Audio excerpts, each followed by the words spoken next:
thing about Russell is, I don't think he'll be able to do that forever, like you said. And then, he took some nasty hits this season. There's a hit with the Eagles, the now Super Bowl champions.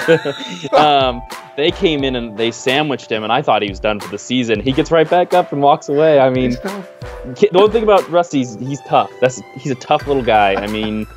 And he does a damn good job of doing everything he can to will that team to a win, but I just don't think that's going to be enough when you have the 49ers with Jimmy G, who really might be the next Tom Brady with the way he throws that ball. Yeah. Are you listening?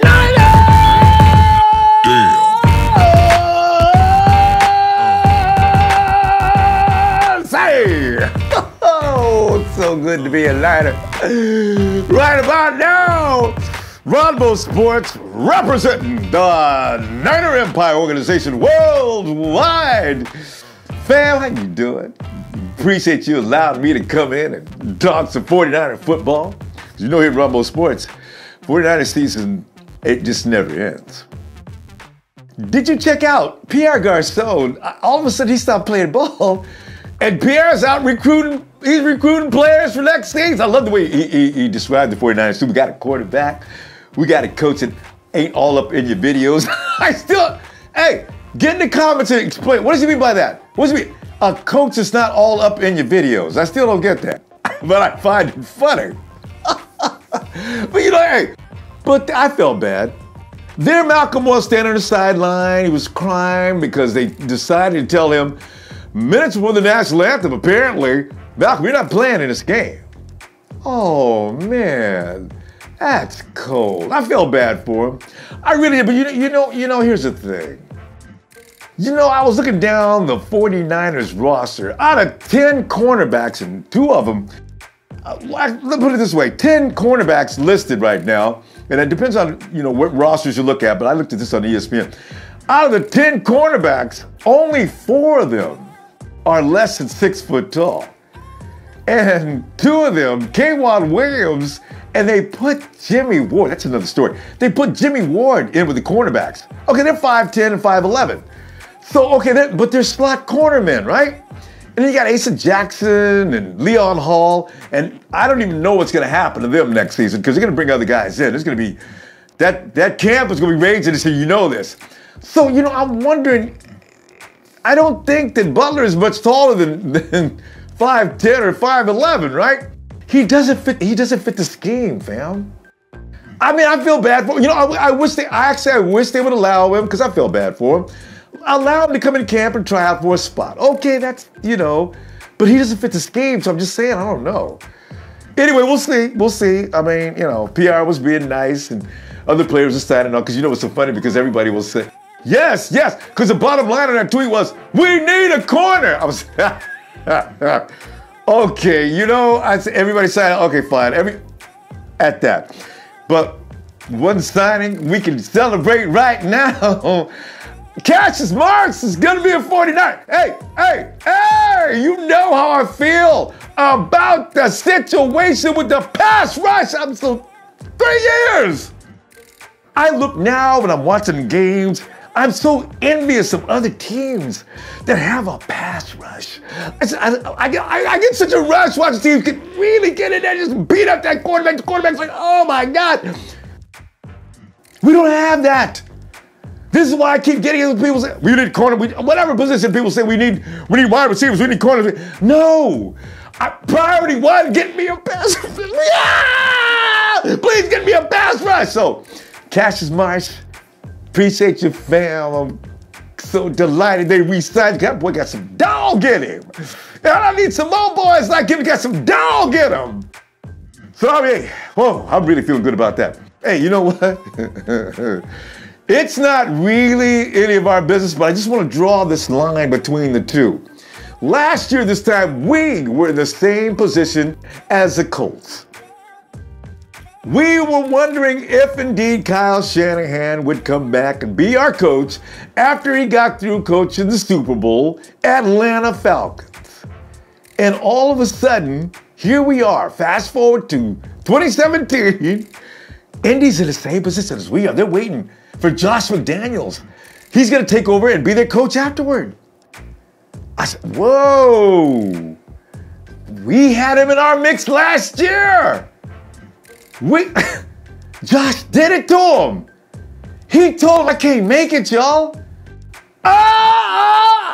What if he would have did that to us last year? We'd be in the same boat. Who would be our coach? Who would be our coach? I mean, Jed would have tried to double back and get Kyle, maybe, but would Kyle be gone, or would Kyle like say, I'm staying with Atlanta? Because quite frankly, the Falcons are not the same without Kyle. And I'm sure the owner would have said, Kyle, please, you're not going to just sit around and be idle all year.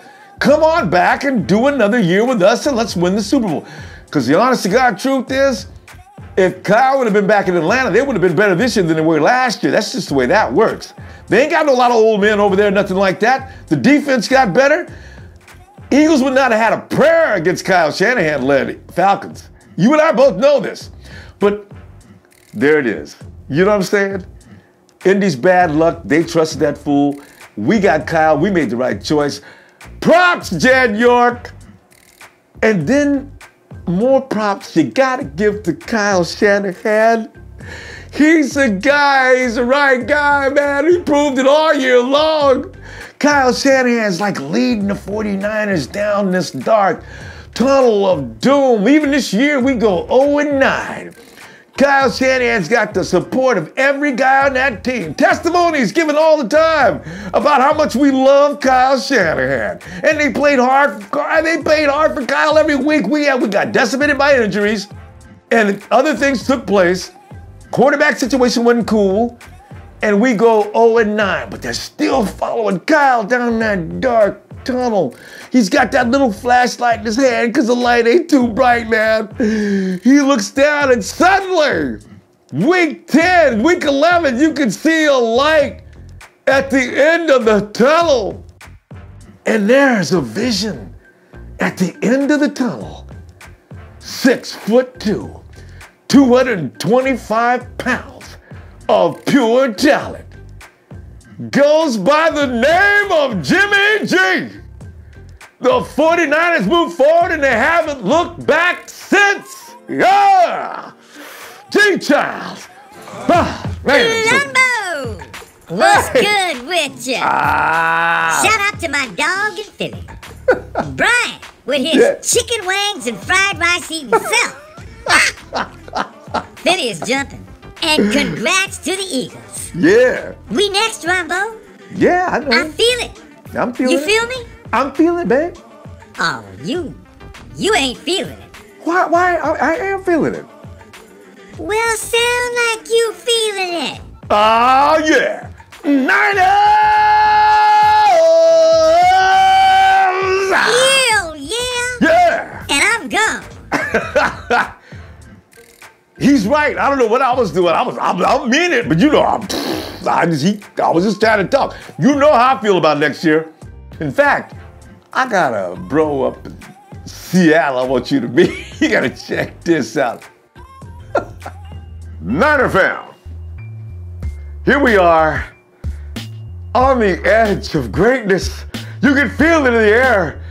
I says, I'm gonna get everybody's opinion I can between now and when we start killing people. So I said, there's Nate.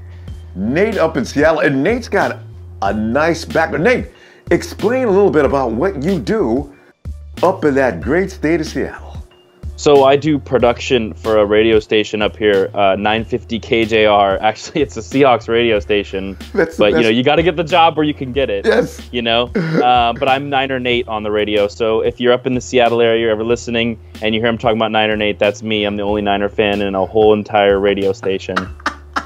It's got to be special. I mean, they must take shots at you for the last few years, Nate. It's been really rough on you.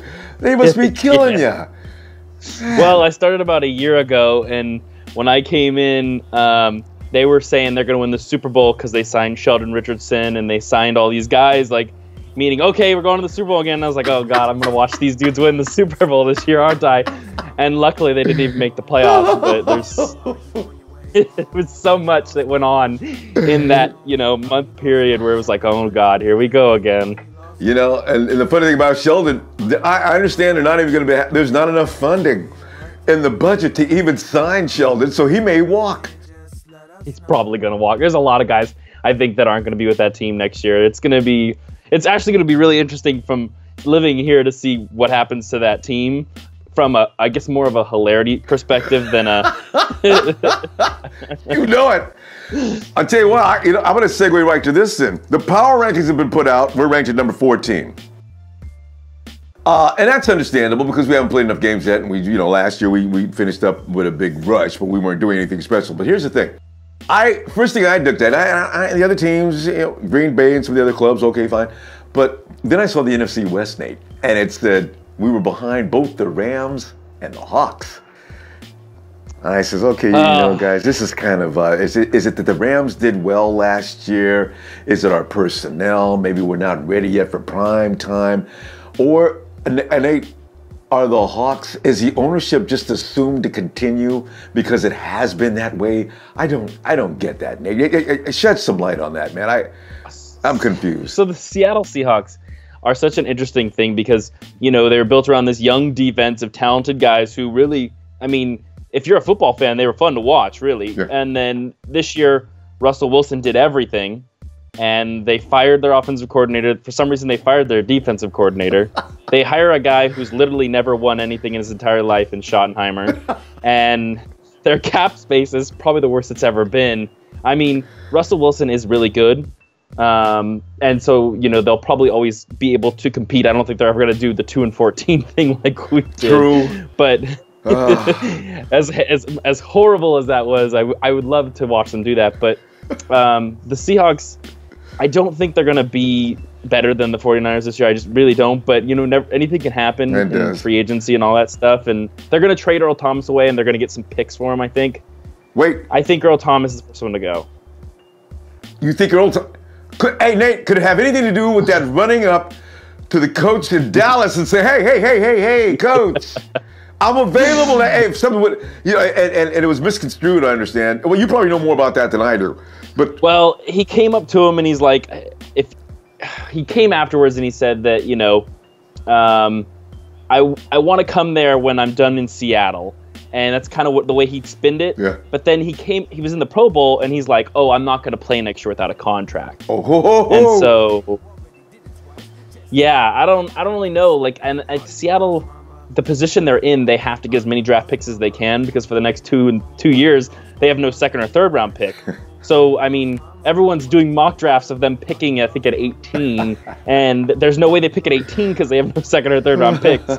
So it's like you build through the draft, you make your team better through the draft, and Seattle's going to have some real trouble doing that, and that's why I just don't see them being there to the 49ers. I just don't see it, just with what the Niners are doing, and the fact that the offensive scheme they ran this year just tore people apart. Yeah, I tell you though, and you're right. You know what? I'm going to stop disrespecting Russell Wilson as I have been in the past because he actually did carry that team to as well as they did do. It was mainly because of him. So for those who always say, Ronbo, you just hate on Russell Wilson just because he's hot. I've stopped, okay? I seen what he did last year, and my apologies. He is tough, okay? But you can argue that he did throw some bad balls last year. There were a few inaccurate passes, but when you got a guy who literally does everything, it's pretty rough on your team. And that's why I laugh at the fact that this year I figure our pass rush, and I'm assuming there's going to be some adjustments made on that. I'm thinking they're going to catch a little rusty this year, and let's face it, Nate, you can't run. He's been in the league for how many years? You can't continue to run at the same speed that you were in your first season. And I think the 49ers are going to do something about that because I think we're going to sort of build this team now that we can actually contain Russell Wilson. And I noticed that was done in the last few games of the season anyway. So, yeah, well, the thing about Russell is, I don't think he'll be able to do that forever, like you said. And then, he took some nasty hits this season. There's a hit with the Eagles, the now Super Bowl champions. Yeah. They came in and they sandwiched him, and I thought he was done for the season. He gets right back up and walks away. He's tough. The one thing about Rusty, he's tough. He's a tough little guy. And he does a damn good job of doing everything he can to will that team to a win. But I just don't think that's going to be enough when you have the 49ers with Jimmy G, who really might be the next Tom Brady with the way he throws that ball. there's some stuff I could say about just the way he throws. I mean, if you look at, Nick Foles and, those kind of quarterbacks who obviously Nick Foles before he was an Eagle, he made these easy throws where there's light coverage, hits a guy and it's open. Those are, pretty easy throws to make. Jimmy G isn't going for those throws. He's going for over the linebacker, hard to make NFL throws. And when you have a guy like that, anything's possible. I mean, I mean, the windows were so tight sometimes. I don't know if a mosquito could have flew through those windows, and Jimmy G's fit the football through it, and you're absolutely right. And, the Rams, I see the Rams and why it may be that they're going to dominate the division. But there's some things, and they have the same problem pretty much as the Hawks do as far as personnel goes. They're going to lose a number of players this year. The 49ers may even pick up. And my guess is, I'm thinking the 49ers are going to take a shot at Tremaine Johnson. I was actually going to bring that up with you. Yeah, you go right ahead. I was just thinking out loud now, but yeah, what do you think of it? No, it's all good. Tremaine Johnson, I think he's probably the corner I'd want out of that free agent class. I was looking, at these guys. Malcolm Butler, he didn't play in the Super Bowl, but he's going to cost a lot more money than I think a Tremaine Johnson's going to cost you. Yeah. And then the Rams. The thing about the Rams is they're so well coached, and he's so young. Yeah. I just think that Shanahan's scheme is better, and I think Shanahan now is a better quarterback. Yeah. So if you stop Todd Gurley, you can generally stop the Rams. But, There's the bottom line right there. And who did we not have last year when we played Gurley and the Rams in game 1 or the first game of the series? Jimmy G. And we didn't have Reuben Foster. See, that's Reuben why. Foster, and that is the Gurley antidote right there. And we saw what happened when they didn't get Gurley going in the playoffs. It shuts down the Rams. I says, I see something. And Solomon too. Yeah. Solomon too. I think Solomon's going to be a really good run stopper in this league. Yeah. And I think, I think Solomon is going to see really the improvement that we saw from Buckner, where he went from being, he's really good to he's almost a star in this league. Yeah. I think Solomon is one of those kids who is going to really work at it. I think he could possibly be one of the premier run stoppers in this league. Yeah, he's because so when I look at Aaron Donald, I see a reflection of what Sully could be, and that's why I'm pretty sure that he's going to come on right around that type of thing. I don't know, Aaron is, I think the dude is really, every time I watch him play, I say, Aaron Donald is just really scary. I mean, the guy moves through the line like a hot knife through butter. So if Thomas can do anything like that, we'll be set, Nate. Yeah, it's pretty insane just to think, what he's done in this league, even with terrible teams. I mean, he was still an unstoppable force. And I mean, the thing is, the Rams really only have him. I mean, Ogletree isn't really a linebacker to be afraid of in this league. Yeah, he's competent. Yeah. He's not Reuben Foster. Reuben Foster's the 4th best linebacker in the NFL, and it's his rookie season. Yeah. I mean, there's talent on the 49ers that the Rams don't have. Yeah. And while their offense screams, Jared Goff is only as good as his coach. Yeah. And if you watch Jared Goff, specifically in the Pro Bowl, he kind of looked like he was having trouble reading defenses. Yeah. And I have a feeling it has to do with that Sean McVay thing, that the article that came out 2 weeks before the end of the season, where he goes in his ear and he tells him, hey, what you should do. I have a feeling that's made Goff a lot better than he actually is. See that, and that's the thing. And you're right, because it was his second year, and he may have learned some things last year, and I suspect he's going to probably take it up another notch coming in this year. But I do not think he's on the same level as Jimmy G, and this is why I think we got the advantage there too. So not at all. Yeah, I think Jimmy G, like I said, some of the throws he makes Jared Goff makes good throws. Don't get me wrong, but Jimmy G, I don't think we've seen a quarterback like this in San Francisco in a really long time. As much as I love Cap and I love Alex, that 8 years was rough, but you still gotta love Alex. The way Jimmy G manipulates that pocket and the way he can take care of just the pressure on him and get that ball out it's really astounding. And if he doesn't win Super Bowls, I'd be really surprised. Same here. He's got to be the most entertaining quarterback we've seen in a long time, too. I mean, he's exciting just to watch him out there operate. I'm watching him saying, this is not like normal football. Watching Jimmy G is really, I'm talking Broadway star out there. This dude is not making just playing.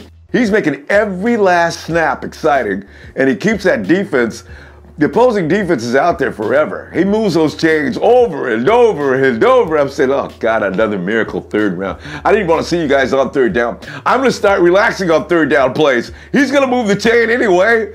Ah, God. Yeah, that release, that quick release he has is it's got to be one of the quickest releases I've seen in the NFL in a few years now. It's amazing that, he can make these plays on, 3rd and 6, and when Beathard was in, it's like, oh crap, here we go.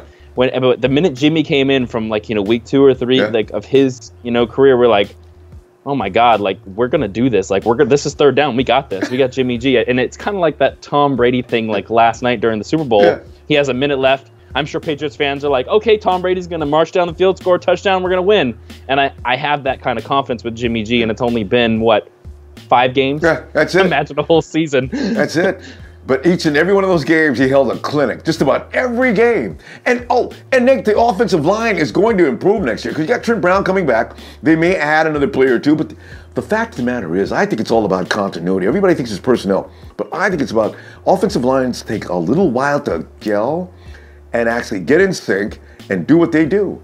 And because I'm not in favor of throwing them all out. I do want to see Brown come back because Bagels can take a seat. And I'd like to see. As a matter of fact, do you have any other players that you'd like to add? You mentioned Johnson. Is there anybody else that you got in mind? So I've been thinking about linemen, and I don't think there's a lot of guys that are really worth spending the money on because I want to see Joshua Garnett come back. I want to see how good he is. Yeah. I think Trent Brown, like you said, he's probably one of the better tackles in the NFL already, and Joe Staley is just a staple of this offense. And then I like Fusco. I want him re-signed. I think he was talented enough to be an okay guard in this league. He's like an average guard. Kilgore, you could probably look at upgrading center, but that's not a big deal. The main things I want is pass rush, and I think Ziggy Ansah fills that that spot perfectly. Oh, I agree on that. Stud. So tired of our pass rush. I so agree on that. And Ansah, you know about him, right? I only worry about. He's my favorite pick too, but he's the only guy out there available. I only worry about the things I've read about him not being there. But then again, he comes in the last 2 weeks and gets 6 or 7 sacks. Imagine, him going to the 49ers, but it's a team that, while the Lions, a lot of people think that the football's based on your personnel, which it is, yeah. But the owner of the Lions isn't necessarily an owner you really want to play for. Yeah. They've never won a Super Bowl. Going to San Francisco with a team that's already built and being able to just, dominate on that defensive line plus that offense is all you can ask for. And Ansah may have had an attitude. Maybe he didn't feel like playing every week. It could be the case, because I never know how football players. Detroit. Exactly. My last guy is Allen Robinson, but I think he's going to get franchised by the Jaguars. Yeah. I think he's extremely talented. I think him with Pierre Garçon, and I even like Kendrick Bourne. I think he's really good. Marquise Goodwin. I think that's a good receiving core. And then the thing about Shanahan's offense is he throws the ball to the running back a lot. And we obviously saw Breida's ready for the job of that. And just with that's just a scary. And then you still got Kyle Juice. Juice is awesome. And they started using him at the end, and he's so fun. And this offense is going to scream next year. It's going to be so fun. Now, Nate, I was sitting here waiting. I noticed you did mention one other guy that's been there in the running back troop. Carlos Hyde. I'm taking mixed emotions about Carlos Hyde. Everybody's saying good things about Carlos Hyde or not. But what is he going to be back next year? I don't know. The thing with Carlos Hyde is he's he came in after Frankie, and I think they probably should have gave Frankie one more year before they let him go. Agreed. But he's been good. The problem I have with Carlos Hyde, and the one stat that really stands out to me, is he's been one of the worst pass-catching running backs in the league this year. And as much as I love him, he's got mental toughness, and he goes out there and he just does his job. He's been injured a lot of these seasons, and that factor of being the worst pass-catching running back in a Kyle Shanahan offense is just combination. I just don't think it works. And if he wants to take a nice little pay cut and come back and play for us and win a Super Bowl, then that's fine. But I want to see Joe Williams, and I mean, maybe the reason that they put him down was because he's not good, but I'd like to see him more.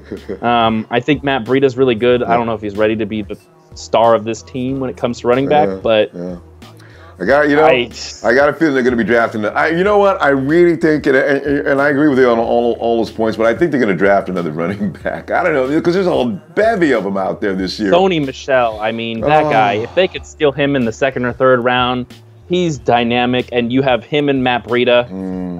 Watch out, NFL, because he's the next Alvin Kamara. Kareem Hunt, Alvin Kamara, you can compare him to anything. He's phenomenal. I mean, watching him with that Georgia team was amazing. I think we're going to, and the model may be after the Patriots. We don't re-sign running backs. We don't extend contracts for certain positional groups. We just let them walk. They're just not saying it yet. But I got a feeling we're going to see that happen this year with the 49ers. Well, we can always laugh at the Seattle Seahawks and their inability to have a running game, because they're going to sign so many more players this year. And I don't know what it is. They just can't run the football.